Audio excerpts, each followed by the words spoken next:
Dewan Perwakilan Rakyat Kabupaten Aceh Timur menggelar rapat paripurna pengumuman dan penetapan pasangan Iskandar Usman Al-Farlaki dan T. Zainal Abidin sebagai Bupati dan Wakil Bupati Aceh Timur terpilih periode 2025 sampai 2030.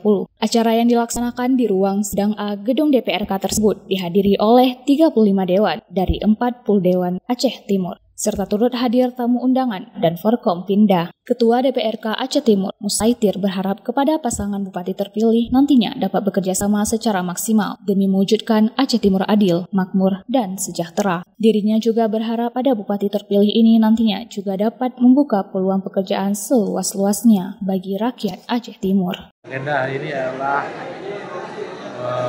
memparipurna hasil keputusan KIP ataupun di Panwas serta hasil daripada MK RI Jakarta.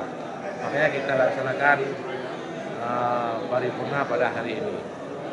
Mudah-mudahan bupati terpilih bisa memberikan peluang kerja kepada rakyat Aceh Timur, bisa memberikan sejahtera kepada rakyat Aceh Timur. Diketahui sebelum pasangan Iskandar Usman Al-Farlaki dan T. Zainal Abidin memperoleh suara tertinggi sebanyak 75.809 suara dari yang masuk 197.729 dalam pemilihan kepala daerah atau Pilkada Aceh Timur tahun 2024. Usai paripurna tersebut, pasangan Bupati Aceh Timur ini mengaku belum mendapatkan jadwal pelantikan, namun pihaknya terus mempersiapkan diri dan siap akan dilantik.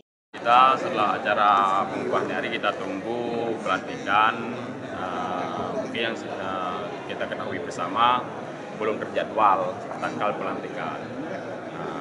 Ini habis ini mungkin berkas atau bahannya dibawa ke Banda Aceh, selanjutnya diteruskan ke Mendagri, baru turun SK, baru bisa dijadwalkan kapan acara pelantikannya. Saya rasa begitu aja. Dari Kabupaten Aceh Timur, Romi Syaputra melaporkan untuk Puja TV.